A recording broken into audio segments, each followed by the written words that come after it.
السؤال اللي جاي ده يعتبر مشكلة من أكبر المشاكل اللي بتواجه أي شاب عنده هدف. وليه أروح بعيد؟ أنا عايزك تتخيل إن في ناس شتمتني في آخر فيديو نزلته.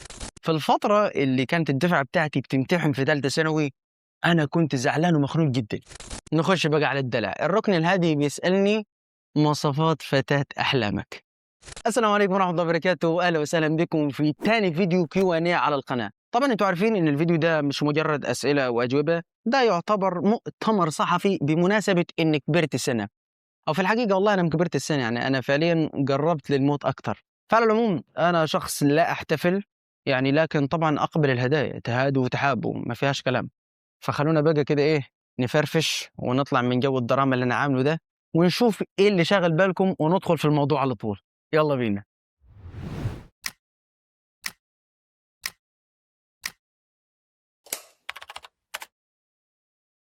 أول سؤال معانا النهارده من محمود فتحي، والسؤال ده يعتبر درس لكل طالب في ثانوية عامة. جبت كام في ثانوية عامة ودخلت كلية إيه؟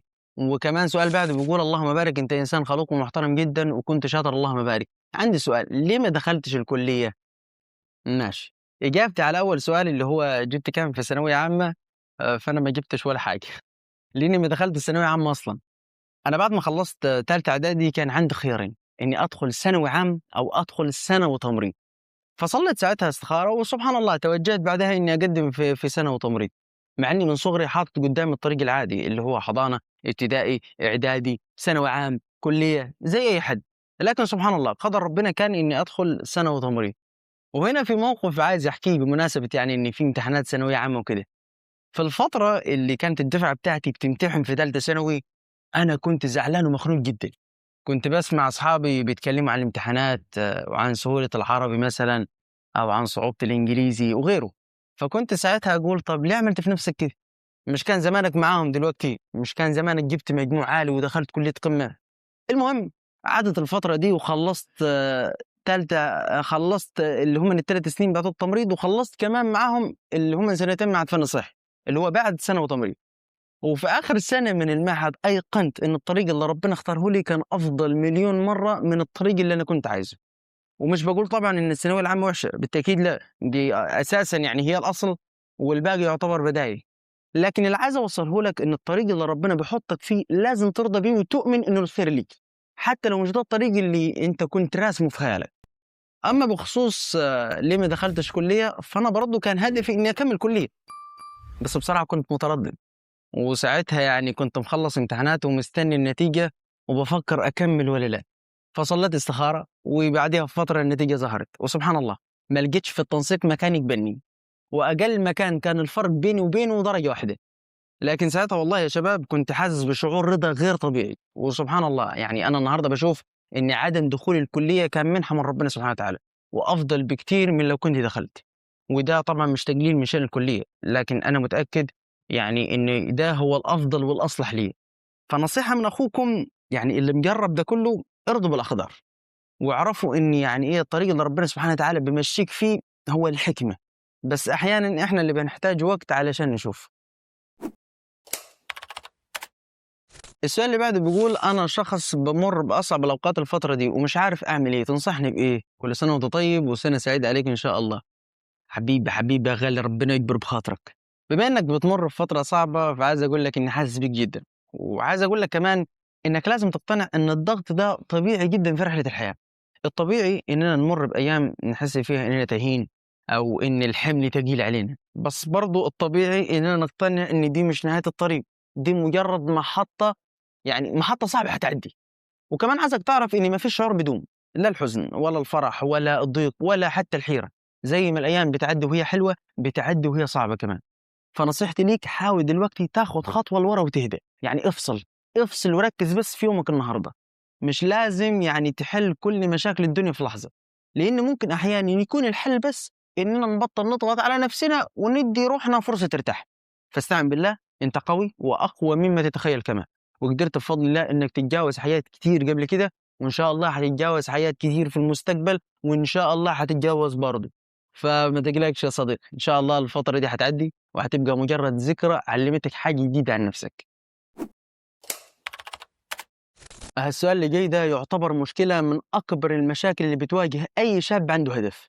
إزاي بتتعامل مع النقد اللي بيجي من السوشيال ميديا؟ أنا عايز أقول لك إني كنت عامل قناة وكانت بتتطور، لكن بسبب واحد حسبي الله ونعم الوكيل فيه قال لي كلام مش كويس في التعليقات، والدتي شافته وأجبرتني إني ما استمرش.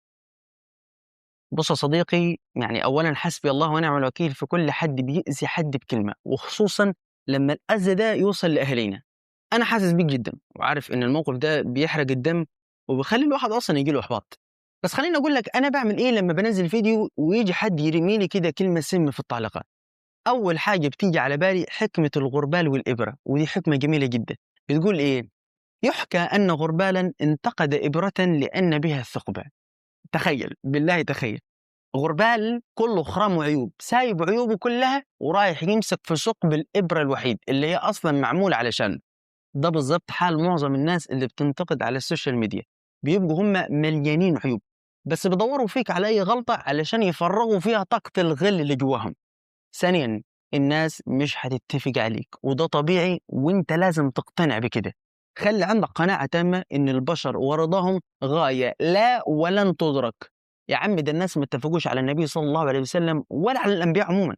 يا جدع دول ما اتفقوش على ربنا سبحانه وتعالى، عايزهم يتفقوا عليه وعليك، مستحيل. لو عملت إيه؟ والله لو كنت ملاك ماشي على الأرض برضه هتلاقي اللي مش عاجبه.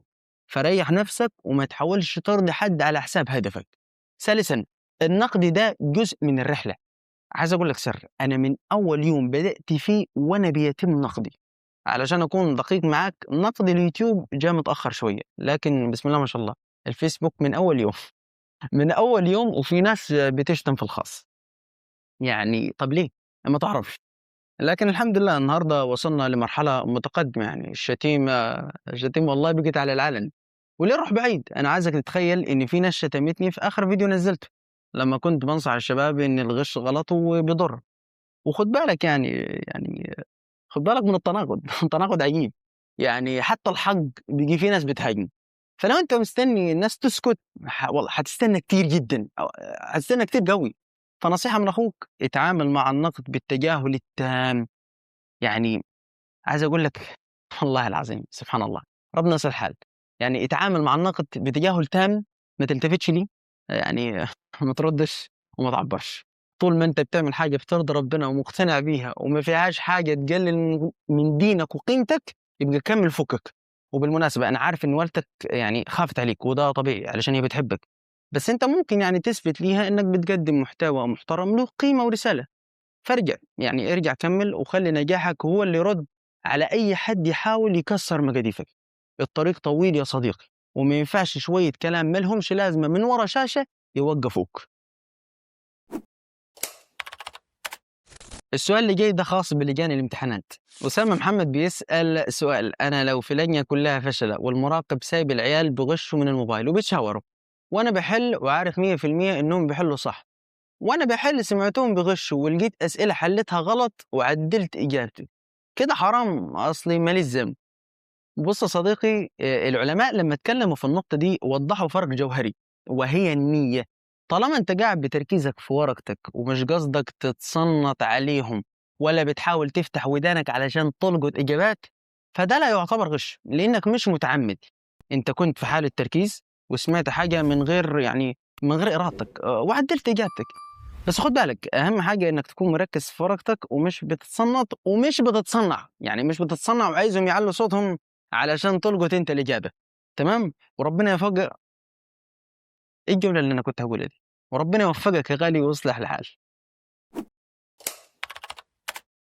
السؤال اللي بعده بيقول: بجد تسلم على المحتوى اللي بتقدّمه، واضح جدًا المجهود الجبار اللي بتعمله، بس ما فكّرتش تركّز أكتر على الshorts بدل الفيديوهات الطويلة؟ لإن مجهود الفيديوهات الطويلة كل جمعة كبير جدًا والمشاهدات مش منصفة بصراحة، وجيلنا دلوقتي نَفَسه قصيّر وبيفضّل السريع. فما فكّرتش توقّفها وتستثمر وقتك في الshorts علشان تنتشر أسرع؟ والله تسلم جدًا على الكلام الجميل ده. بصراحة فكرة التركيز على الshorts جات على بالي كتير، خصوصًا إني عارف طبيعة الوقت الحالي، وإن النَفَس القصير بصفة عامة. لكن خلّيني أشاركك وجهة نظري اللي مخلّياني مهتم بإني أستمر في نشر الفيديوهات الطويلة. أنا دايمًا باشوف إن الفيديوهات الطويلة هي الرسالة الحقيقية والأثر اللي الواحد يعني حابب يسيبه وراه. وكمان باشوف إنها تعتبر الوجبة الدسمة اللي بتقدر تدخل في تفاصيل التفاصيل، وبكده ممكن تبني وعي حقيقي وتغيّر طريقة تفكيرك. أمّا بصراحة الshorts يعني بالنسبة لي عاملة زي الsnacks، طعمها حلو وسريعة، لكنها مش بتشبع العقل ولا بتسيب الأثر اللي الواحد بيسعى ليه. أمّا بخصوص المشاهدات فمعاك حق، أحيانًا يعني الأرقام مش بتبقى منصفة للمجهود المبذول، لكن الحقيقة اللي اكتشفتها إن اللي بيصبر وبيتفرّج على فيديو طويل ده مش مجرد مشاهد عابر، ده يعتبر صفوة الناس اللي فعلًا بتدوّر على معلومة حقيقية وعايزة ترتقي في فكرها. يعني والله الناس دي عندي بالدنيا، لإني لو فيديو واحد طويل قدرت من خلاله أغيّر فكرة معيّنة في شخص يعني أو ألمس حاجة يعني في حياته بجد، ده عندي أقيم بكتير من 100 فيديو سريع، يعني ممكن يتشاف في ثانية ويتنسي بعدها مباشرةً. علشان كده هافضل إن شاء الله متمسك بالرسالة دي ومستمر يعني إني أقدّم الفيديوهات الطويلة ما لم يحدث شيء يمنعني. يعني أنا بانصح أي حد جرّب تخصص وقت هادي تتفرّج فيه على بودكاست وفيديوهات طويلة هادفة، وأوعدك حتنقل تفكيرك لحالة تانية خالص، ويعني حتعالج عندك حتّة تعفن الدماغ اللي بقي مرض عندنا كلّنا. نخش بقى على ترند اليومين دول. فاتن علي بتسأل: يا محمد كنت عايز آخد رأيك في حاجة، بقيت باشوف صفحات كتير اليومين دول بدأت تعمل نظام الخاطبة الإلكترونية، بينزّلوا مواصفات شباب وبنات من غير أسماء ولا صور، واللي تعجبه المواصفات يكلم الصفحة وهي اللي بتوصّلهم ببعض. إيه رأيك في الموضوع ده؟ وهل تفتكر دي وسيلة فعّالة ومحترمة للناس اللي بجد عايزة تتجوز، والّا شايف فيها risk أو حاجة مش مريحة؟ حاسة الموضوع بقي ترند ومحتاج أعرف وجهة نظرك كحد متابع للسوشيال ميديا وواعي بالأمور دي. أنا بالفعل أعرف صفحة بتعمل كده، وأنا شايف إن نسبة كبيرة من أصحاب الصفحات دي غالبًا بيكون قصدهم خير وعايزين يساعدوا الشباب والفتيات إنهم يعفوا نفسهم. وأنا باحترم يعني النية دي جدًا، لكن لو سألتيني عن رأيي الشخصي فأنا بصراحة مش مع الطريقة دي، وده بسبب بسيط جدًا، إن ده مش حل المشكلة. يعني فكرة إني أنا عايز مواصفات لبنت علشان أتجوزها، دي مش هي الحاجة الصعبة في مجتمعنا إن الواحد يعرفها. يعني على سبيل المثال وده موقف حصل معايا، صديق ليّا طلب مني أساعده يلاقي عروسة، كل اللي عملته إني كلمت واحدة قريبتي، وفي أقل والله من كام يوم يعني جابت لي حوالي 3 أو 4 بنات محترمين جدًا، وبنات ناس جدًا ومناسبين جدًا. فأنا باشوف إن مش دي المشكلة عندنا، لكن المشكلة بتبدأ بعد لمّا أرن على صاحب الصفحة وآخد منه التفاصيل وأروح أطلبها. هنا المشكلة، تلاقي الواحد أول ما يقعد مع والدها يقول له: إحنا بنشتري راجل، وبعد كده يعني والله بعد كده مش بفترة، بعد كده بدقيقة الكلام بيتقلب لطلبات تعجيزية، عايزين كذا جرام دهب، عايزين عفش بالمواصفات الفلانية، بنتي ما تسكنش في إيجار. طب ليه يا حاج؟ ده أنت نَفْسك يعني ساكن في إيجار.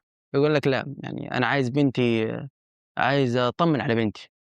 طب هي الطمأنينة بقت بالشقة والشبكة والّا المفروض تكون بالشخص اللي هتأمِّن عليه بنتك؟ يقول لك: لأ، بالاتنين، وغيره.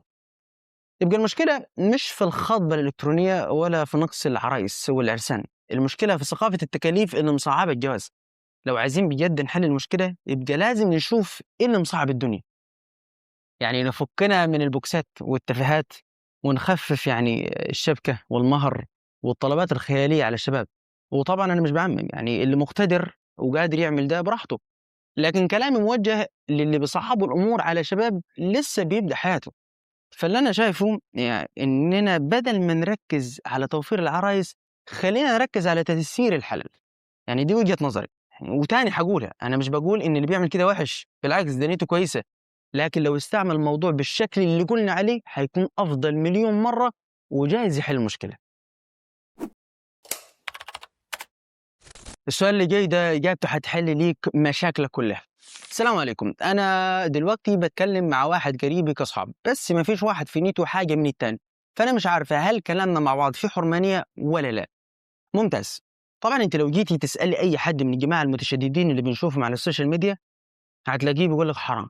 طب ليه يا عم الشيخ؟ هيقول لك علشان يعني إيه، ده غريب عنِّك، ولازم يكون إما محرم أو يكون زوجِك. طب يا عم الشيخ إحنا قرايب، يقول لك حتى لو كنتم قرايب. طب حتى لو بقينا مخطوبين، يقول لك حتى لو مخطوبين، لإن الخطبة وعد بالزواج وهنا في خلوة وغيره بقى من الكلام ده. لكن المشايخ دي كلها نسيت حاجة مهمة، يعني وأنتِ بالمناسبة ذكرتيها في سؤالِك وهي النية. النبي صلى الله عليه وسلم قال: إنما الأعمال بالنيات، يعني الأمر بيرجع للنية. لو كانت النية مش كويسة وفيها لوع فكده الموضوع حرام، يعني حرام طبعًا وإحنا متفقين على كده. أمّا بقى لو كانت نيتكم كويسة ومحترمة وبعيدة كل البُعد عن أي شيء مخالف، يبقى برضه حرام، لإن الأمر نفسه مخالف. بُصّي يا أختي، خلّينا متفقين إن النية الطيبة دي شيء عظيم، بس مش حاجة يعني نستخدمها علشان نفتح باب إيه، باب التعلُّق والدردشات اللي ما بتخلصش. الدين علّمنا إننا نتقي الشبهات، والبيه شوشو اللي مغلّبنا شاطر جدًا في الحاجات دي، يعني يخلّيكم تبدأوا بكلمتين في إطار القرابة أو الخطبة أو النية الكويسة، وفجأة الواحد يلاقي نفسه سهران لحد الفجر بيهزر وبيفضفض وبيقول وبيعمل بلاوي بعدين للأسف. وهنا بقى تتحول النية اللي كانت كويسة لمشاعر تانية خالص، وأنتِ أكيد فاهماني. فنصيحتي يعني نصيحتي حافظي على رقيِّك واحترامِك للقرابة، بس من غير ما تفتحي لنفسِك أبواب تندمي عليها بعدين. نخش بقى على الدلع. الركن الهادي بيسألني مواصفات فتاة أحلامك. السؤال ده أنا اتسألته كتير، في حوالي 6 أو 7 رسايل بالمنظر ده. وبصراحة إجابته بسيطة جدًا، يعني أنا يوم ما هادوّر على شريكة حياة. يعني أنا يهمني جدًا إنها تكون بنت أصول، بيتها ملتزم دينيًا، وتكون متربية يعني على القيم والمبادئ الحقيقية، شخصية عندها ثبات انفعالي علشان يعني لمّا يتشد شعرها ما تسيبليش البيت وتمشي، تعرف إمتى تبقى هي السكن أو إمتى تكون السند لمّا الواحد يعني يبقى تعبان أو مضغوط. يعني طبعًا يهمني جدًا إن طموحنا يكون واحد، يعني وإنها تكون دايمًا هي اللي بتذكّرني بربنا سبحانه وتعالى وبهدفي وبطموحي. أما من ناحية العقلية فأنا عايز واحدة تفكّر، يعني يكون عندها وجهة نظر، مش لازم نتفق على كل حاجة بالعكس، يعني الاختلاف في الرأي بيخلّي الحياة أغنى، بس لازم نكون بنعرف نتكلّم مع بعض، يعني عشان زي ما قُلت يعني ما امسكهاش من شعرها وهي ما تمسكنيش من دقني، تتمسك سامعك. أمّا بقى من ناحية يعني روحها، أنا عايز واحدة روحها حلوة، بتبتسم وبتبسّط الأمور، وأهم حاجة إنه يكون عندها القدرة إنها يعني إيه، تضحّكني، يعني تكون بسيطة في الكلام، في التعامل، في الرضا باللي موجود. طبعًا أهم حاجة إنها تكون ملتزمة دينيًا، يعني دي أهم شيء. الحاجة دي لو مش موجودة فاللي قُلته كلّه ولا ليه لازمة. طبعًا أنت ممكن تشوفني دلوقتي عايز واحدة كاملة وده مش مضبوط، ليه؟ لإني أنا نَفْسي مش كامل. فلو هالخّص اللي قُلته كلّه فأنا عايز إنسانة يعني تكون رفيقة رحلة، تشيل معايا وأشيل معاها، نبني بيت فيه سكينة ونكبر سوا. فلو حد عنده حد بالمواصفات دي يا ريت ما يكلمنيش. وفي الختام ما كان من صواب فمن الله وحده وما كان من خطأ أو نسيان فمني ومن الشيطان. ما تنساش بقى اللايك والاشتراك والشير علشان الفيديو يوصل لأكبر عدد من الناس. والهدية تهادوا تحابوا تهادوا تحابوا.